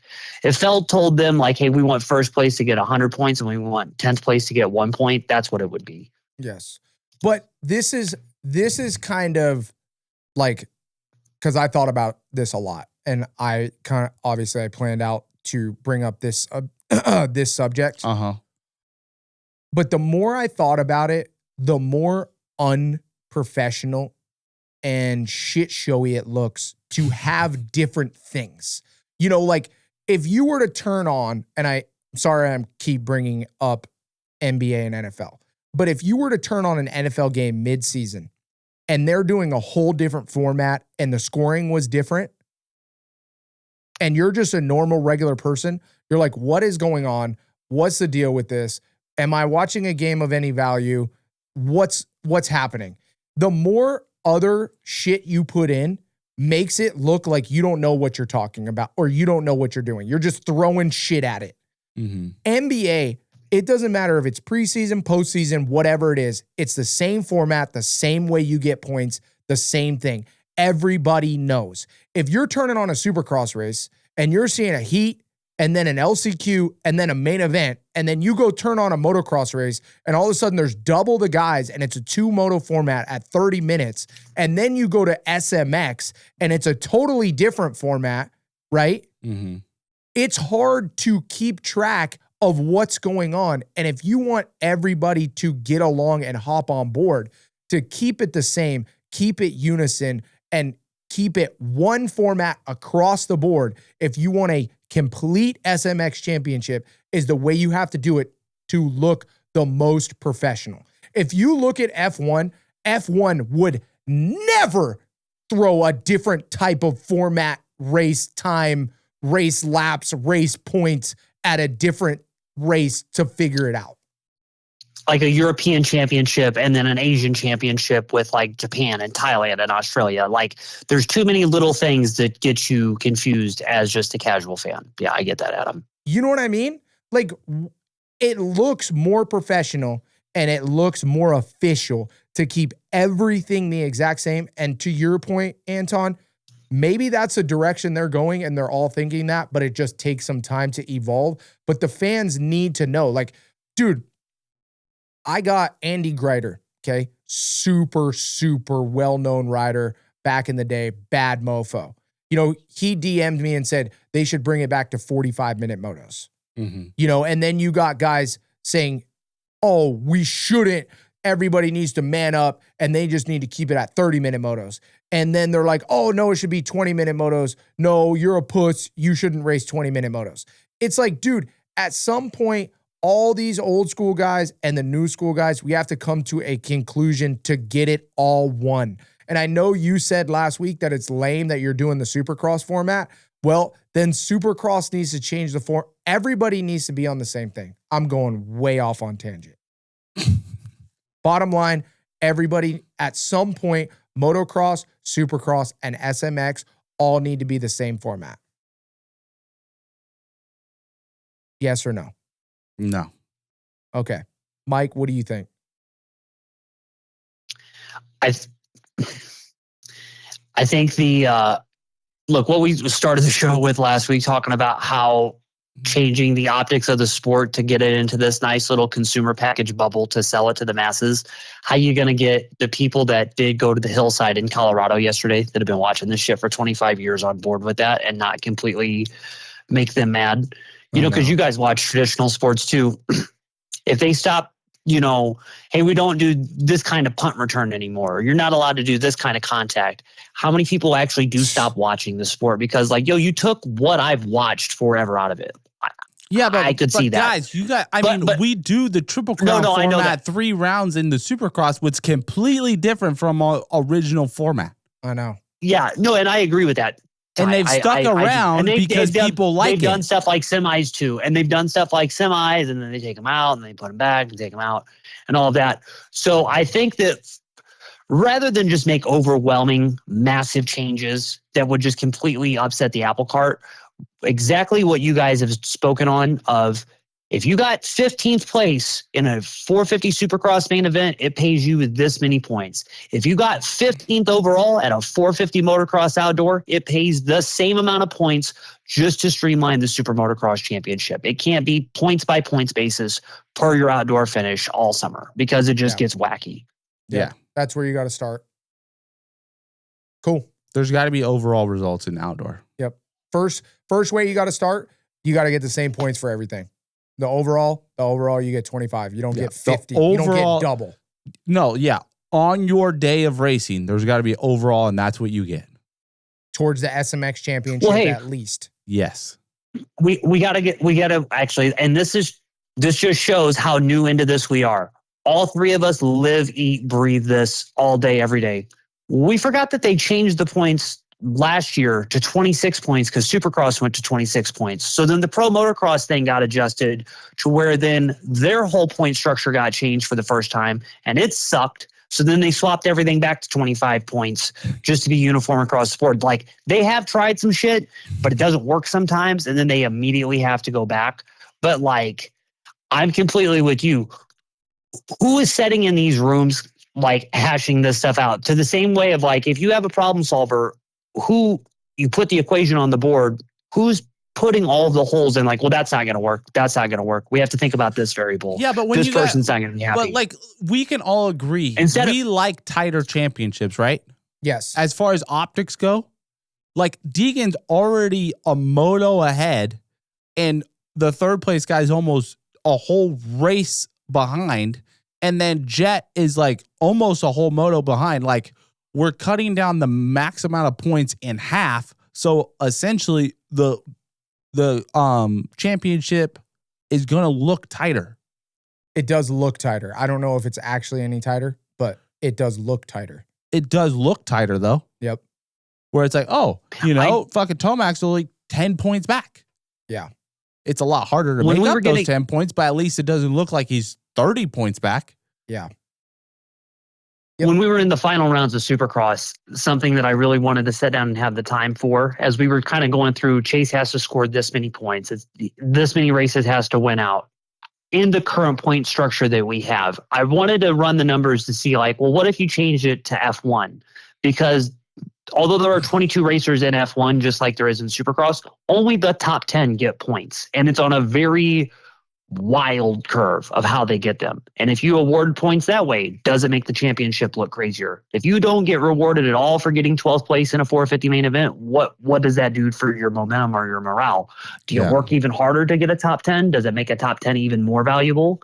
You know, what does it make those championships if it's 25 to 20 point swings? Mm-hmm. Yeah. Definitely all great points, boys. Definitely a lot of things to process in that segment. A lot. I don't know. A lot of people I feel like, just to sum it all up, though, I mean, I just want championships to be tighter. And, you know, I don't want runaways.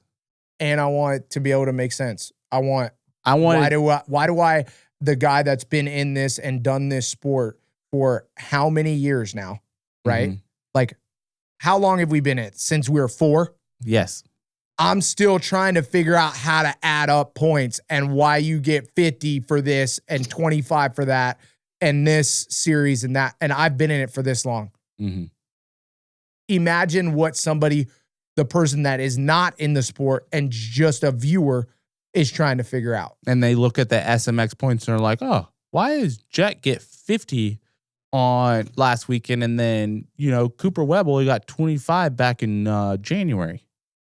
Yeah. And why is Jett already at this and then he's at that in this championship? Yeah, because Jett's 200 points back, you know, from Chase. But realistically, he could do that in the next 4 weekends, is already past Chase on a whole entire Supercross season that Jett missed. I don't know. That's wild. And then it resets and all that shit's for nothing. Yeah. No, I mean, it doesn't. It's not for nothing, but it's for 3 points. For nothing, but it's for seeding. It's for seeding in the SMX. 3 points, but right? Then it's into like... No, it can be more depending on your spread. Yeah, but like essentially 1 to 2 is 3, and then everybody else is 2, 2, 2, 2, 2, or 2 and then 1. Yeah. But, you know, Chase Sexton's going to end up, you know, coming into the Supercross, you know, SMX series, like, you know, 5th or 6th, and then Jett's going to be like 3rd. Yeah. So. To another point of like how these, you know, we're only, again, in year 3 of this. With the injuries that we had this year, or guys just taking time, and more like, you know, knock on wood, but J. Coop's one of the few guys that's done every single race. Cooper, not had an issue, but J. Coop's done every single moto finish, every single everything. I don't think I've seen him pull off one time. There's only a few guys that are able to do that, and more riders, especially last year, as we got to the end of the season, we're getting more vocal of like, how do you expect us to do 31 races? How do we do this?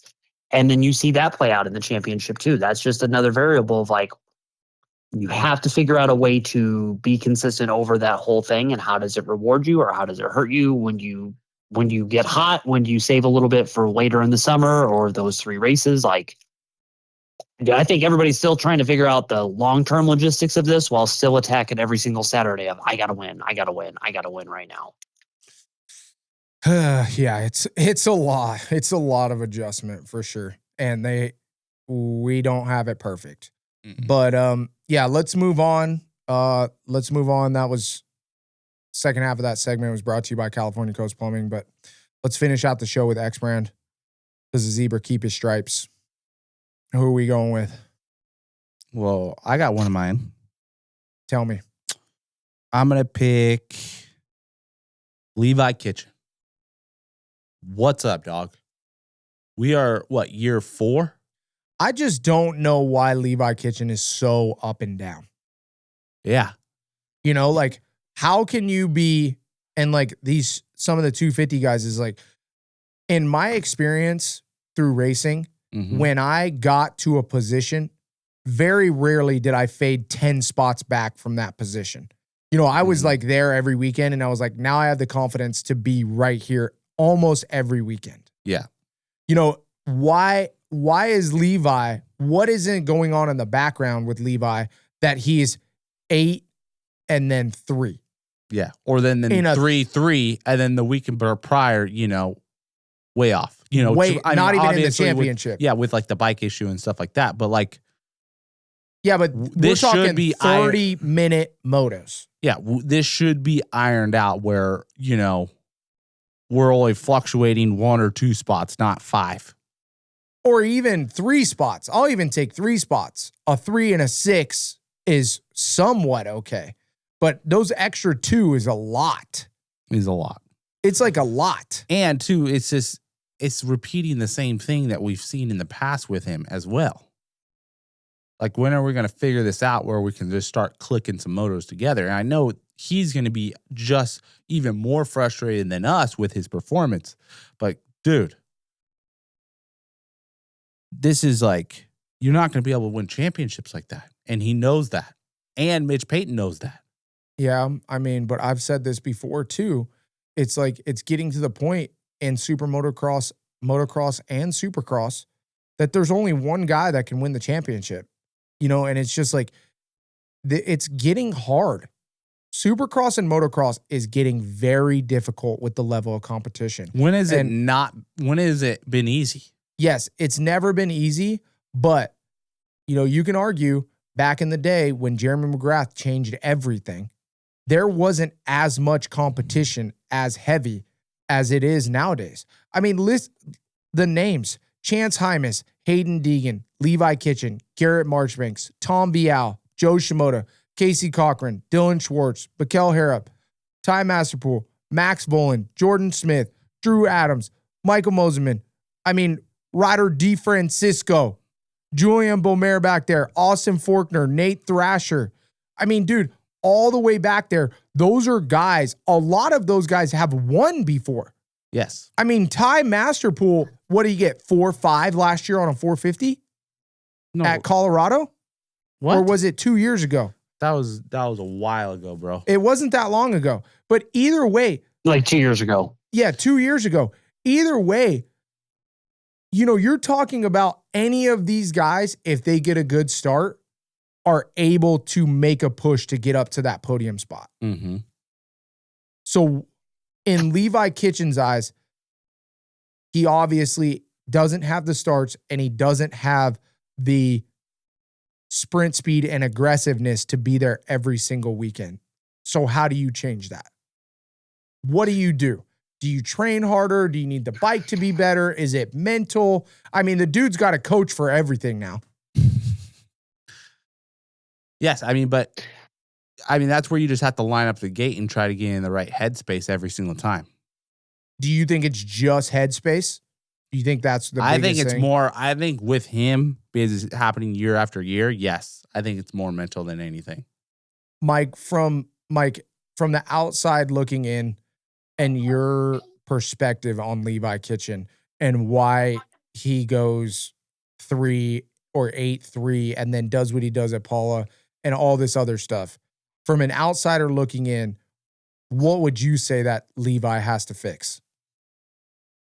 Well, I think everything that you had just said a minute ago, Adam, is just you change the names of all of those dudes who you listed, and you go back and look at Cycle News in 1989 or 92 or 95 or 97 and look at the 125 guys, and I bet you would be frothing about like, oh my God, can you wait until Buddy Antunez and this, and this?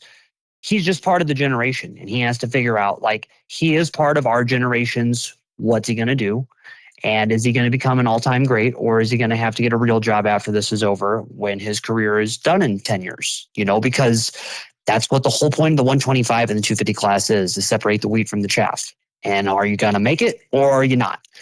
And that's not to discredit any dude that won anything back in the day or any dude that's winning anything now, because Brian Deegan only won one main event, and look what he ended up turning his life into. It's like your whole life isn't defined by what you do on a 125 or a 250, unless that's all you do. Yeah. But like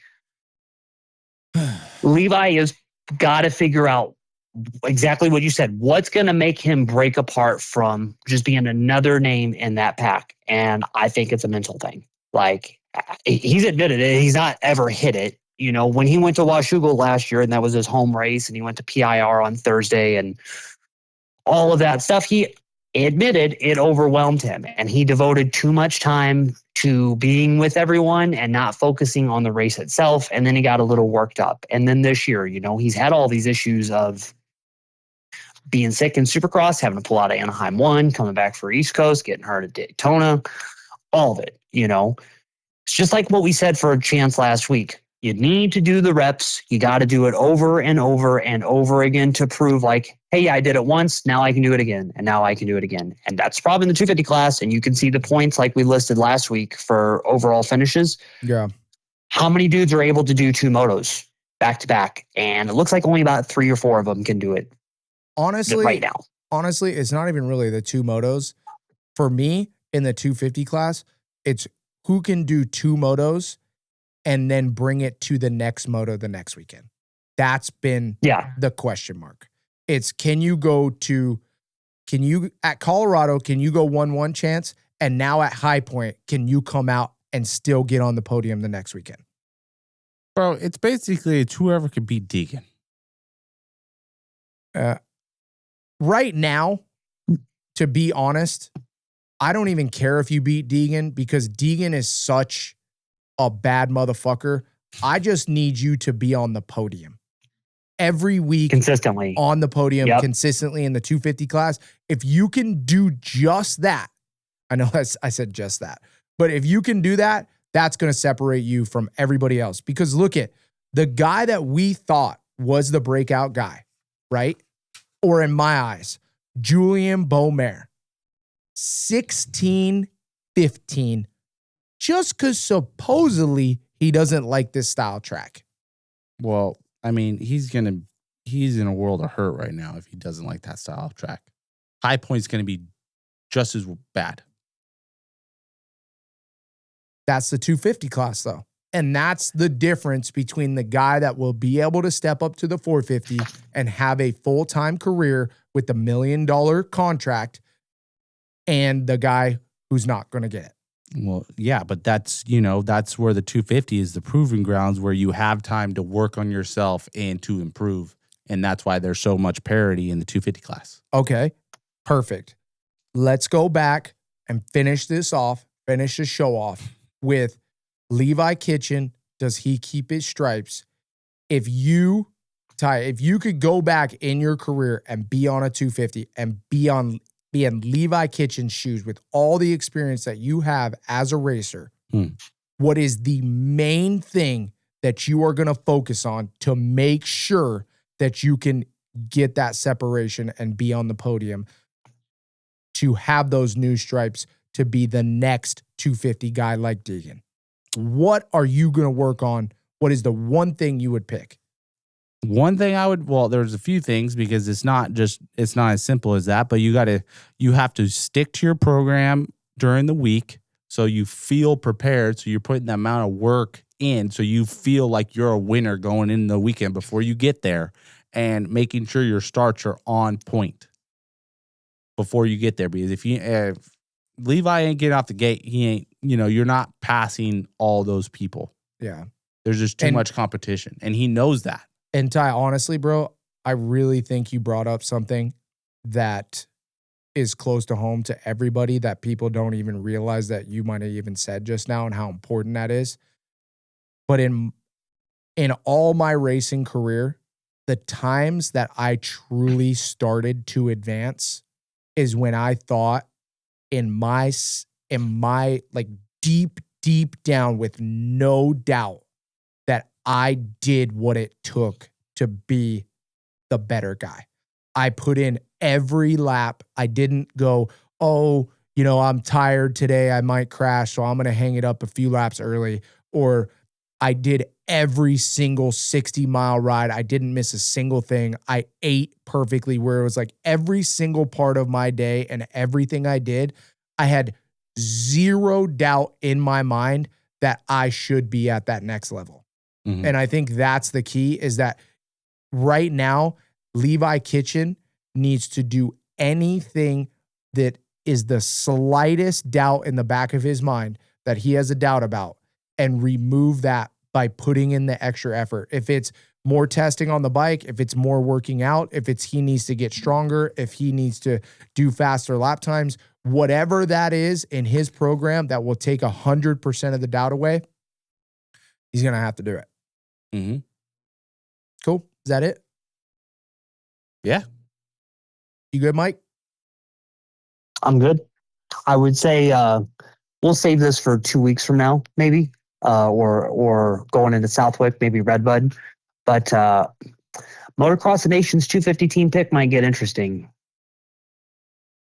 Well, I mean, we can touch on that, but I could already tell you that Chase Sexton's not going to do it, and Eli Tomac's not going to do it. 250. I know, but 450. I'm also talking about 450 because those two riders are going to be changing teams, and I'd be very surprised if they're on the team. You don't think that Eli is going to do his last race on a Yamaha and try to win like that? Yamaha, they all got to be there, and I think he would really like to win that one. And especially he really, really likes being part of Team USA. And I know that the ideal lineup right now would probably be him and AP on 450s. I know that the Chase thing is there, but dude, AP is ripping. You can't really shake a stick at AP right now. It's the 250 spot that is going to be the question mark, because Hayden is very fast. Why wouldn't it be Hayden? Because there's a lot of people that believe Chance is owed, because Chance stepped up last year and turned it like, hey, I'm hurt, I'm going to do everything in my power. And he would have almost a sign of respect that hey, we appreciate everything you did last year, and we also know you're just as bad fast right now. Well, I guess that really depends, like you said. That's why we need to have this conversation in a few rounds, because at the first, if you would have taken this race away, first two, I wouldn't even have put Chance in the running. Yeah. So we got a long. We got to put Hayden on a 450, Chance on a 250, and AP on a 450. That would be sick. That would be sick. Oh, that would be sick. Imagine Hayden Deegan. Hey, that's what Jett did. Imagine Hayden Deegan. Jett's first race was on MX Nation on 450. Imagine Hayden Deegan going out on a 450 and just put him on Eli Tomac's bike, dude. And Villapoto-ing him. Villapoto did on 250. I know, but just the same essence of him hopping on a 450 and winning his class. We can only dream. Mm-hmm. We can only dream.